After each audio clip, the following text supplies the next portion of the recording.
No 12. līdz 14. augustam svinot Rīgas 815. gada dienu līdztekus kultūras un mākslas pasākumiem paredzēta arī daudzveidīga sporta sacensību programma.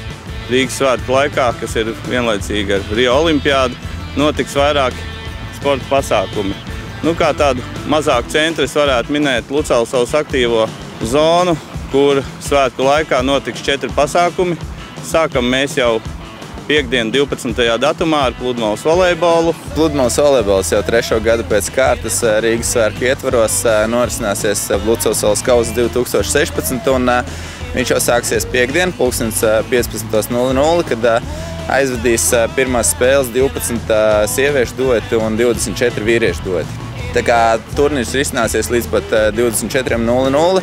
Asumiņu piedos tas, kad spēles notiks prožektoru gaismā. Līdz ar to skatītāji visi ir laipni aicināti, jo ne tikai ir padomāts par sportistiem, bet arī par skatītājiem. Būs DJs, karsēji meitenes, dažādi konkursi. Sestdienu mēs uzsākam jau 7 no rīta Lucelsavas salā, kur sāksies rīta fitness no 7 līdz 10. Būs skatuves 3 fitness treneri. Viens arī treniņš būs priekš skrējējiem vairāk no Nike Run Club. Un šis pasākums īpašs ar to noteikti, ka tas ir pirmo reizi. Šī ir lieliska iespēja, lai sāktu vienu no sestdienas rītiem aktīvi, enerģiski un uzkrāt arī spēkus visai nedēļas nogalei, un lai varētu baudīt arī citus sporta un kultūras pasākumus Rīgā. Un tad ir ļoti interesants pasākums, kas 2. gadu jau notiek Daugavas atklātajā ūdenī, Rīgas 2. Daugavas kauss atklātajā peldēšanā. Gribu pieskārties šim pasākumam, jo šī pasākumā var piedalīties visi interesanti, arī tie, kas varbūt nav ikdienā nodarbojušies ar peldēšanu, jo šis ir tautas sacensības. Katrs var piemeklēt distanci savām spējām. Tātad mums mazākā distance ir no 200 metriem līdz 3 kilometriem.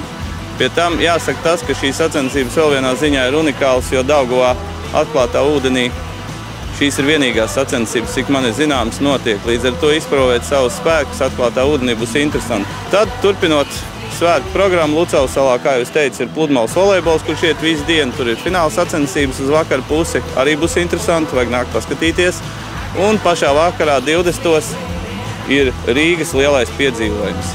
Nakts sacensības, kurās vajag piedalīties, protams, arī paskatīties atbilstoši savām spējām, ko mēs varam veikt un kas tas ir. Tā ir orientēšanās sacensības, kur zināms etaps ir jāveic skriešs, zināms jāveic ar riteni, zināms ar laivu nodrošinam organizatori. Starts ir 20:20.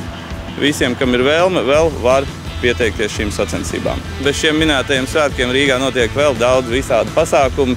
Gan krasta mačs, gan florbola turnīrs starptautiskais. Svētdien mums ir ļoti aizraujošas sacensības pludmales regbijā. Sievietēm ar ārzemju komandu vajag atnākt paskatīties, būs ļoti interesanti. Aktīvi kustamies, piedalāmies. Tas ir pats galvenais, ko es gribu novēlēt visiem Rīgas svētkiem. Rīgas svētkus piedāvā Rīgas doma sadarbībā ar Rīgas brīvostas pārvaldi un nodibinājumu Rīgas turisma attīstības birojas. Organizē Rīgas domas izglītības, kultūras un sporta departaments kopā ar pasākumu veidotājiem, uzņēmumiem un sabiedriskajām organizācijām.